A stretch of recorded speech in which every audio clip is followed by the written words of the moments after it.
Saudara-saudari yang dikasihi oleh Tuhan, salah satu yang sering saya amati yaitu ketika berada di tempat-tempat umum seperti entah itu stasiun atau bandara.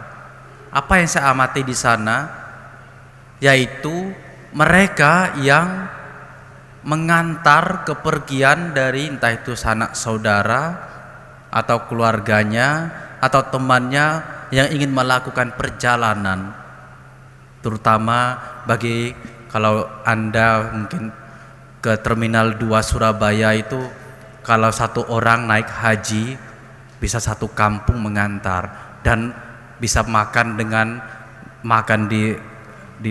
di halaman di teras bandara dan sebagainya. Tetapi yang saya lihat bukan soal makan dan ramainya juga, tapi bagaimana kehadiran mereka, ekspresi wajah mereka, bahwa untuk melepas yang pergi ini disambut dengan situasi yang penuh kegembiraan, tapi juga ada satu sisi doa, semoga selamat, semoga sampai tujuan, semoga kembali dengan selamat pula. Itu umum yang sering terjadi dalam dunia kita ketika ingin melepas atau mungkin bahkan kita yang melakukan perjalanan. Kalau hari ini kita merayakan hari kenaikan Tuhan, itu juga sebenarnya adalah suatu bagian dari ritme yang biasa, yang umum dalam perjalanan hidup kita. Ada yang datang, ada yang pergi, muncul lagi yang baru dan lain sebagainya dan sebagainya. Hari ini misteri gereja merajak kita untuk merenungkan bagaimana Yesus harus kembali ke rumah Bapanya. Yesus harus berpisah dengan kita.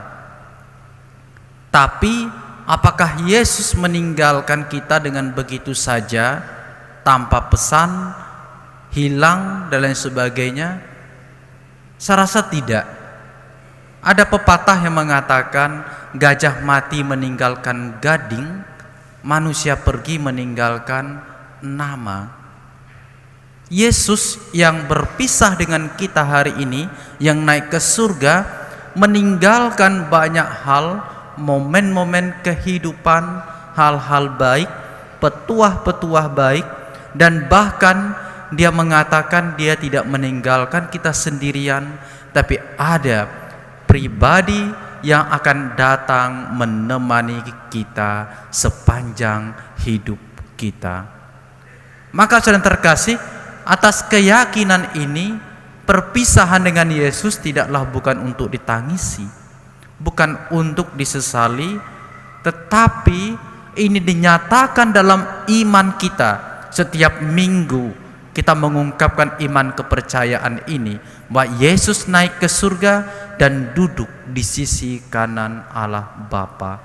Mengungkapkan iman bahwa Tuhan yang kita imani ini adalah Tuhan yang sungguh-sungguh mencapai kemuliaannya kembali kepada Bapa.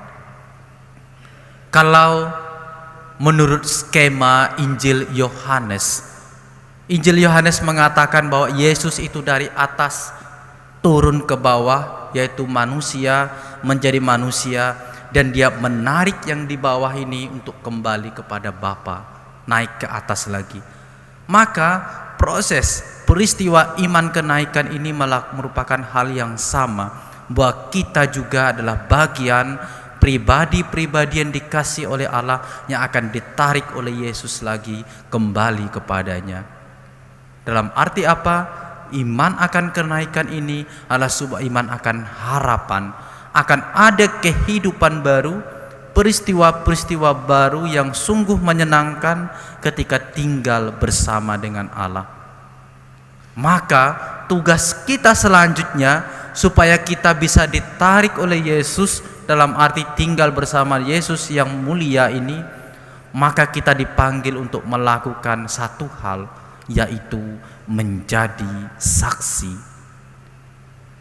Injil Markus yang hari ini kita dengarkan mengungkapkan bagaimana perutusan seorang saksi yang diberikan oleh Yesus. Pergilah ke seluruh dunia, beritakanlah Injil kepada segala makhluk.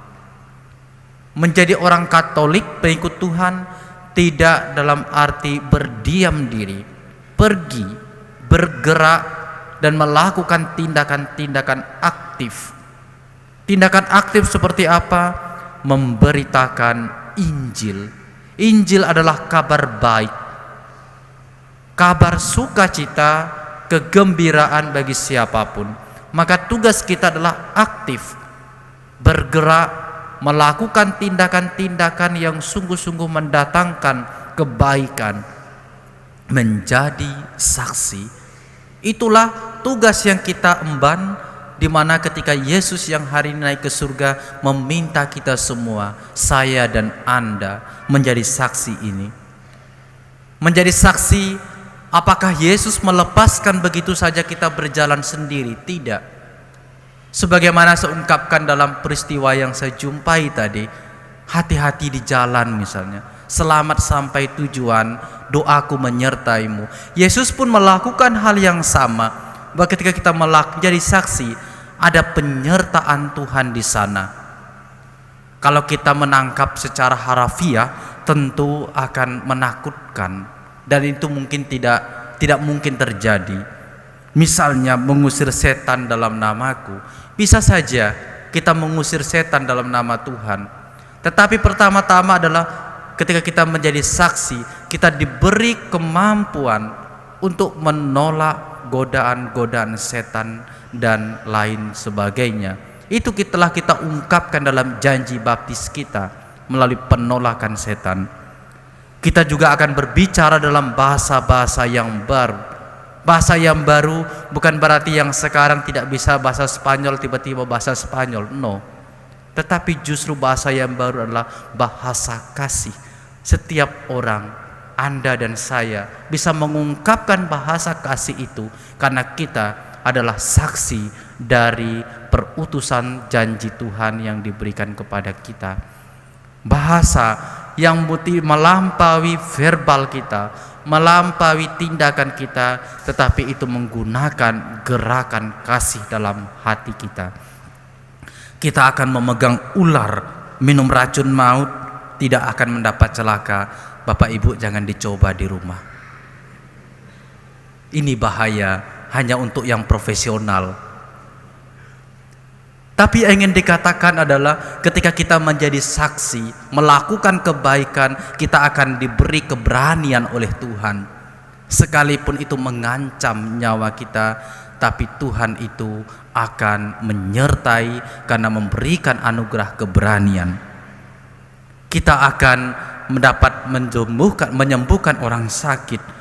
Dalam arti siapapun kita dapat memberikan kekuatan, ketegaran, dan juga rasa bagaimana harus bangkit dari penderitaan untuk setiap orang yang sakit, peduli terhadap mereka yang membutuhkan. Oleh sebab itu saya terkasih, tindakan-tindakan semacam ini, tindakan-tindakan konkret di mana kita dapat menjadi saksi. Dan itu ditegaskan kembali dalam bacaan kedua oleh Rasul Paulus kepada jemaat di Efesus. Saudara-saudari yang dikasihi oleh Tuhan, dia mengatakan demikian. Sebagai orang yang terpanggil, kamu hidup berpadanan dengan panggilan itu.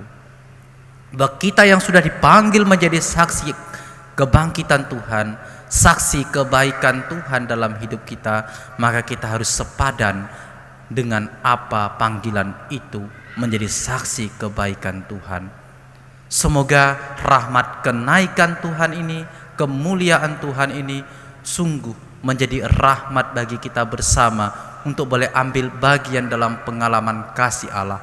Pengalaman yang mana kita hidupi dalam kehidupan sehari-hari kita, di mana dalam setiap perjumpaan di tengah keluarga kita, masyarakat kita, dan dimanapun kita berada, kita boleh ambil bagian dalam hal-hal yang baik di mana Tuhan kehendaki, percayakan atas perjalanan hidup kita. Tuhan memberkati.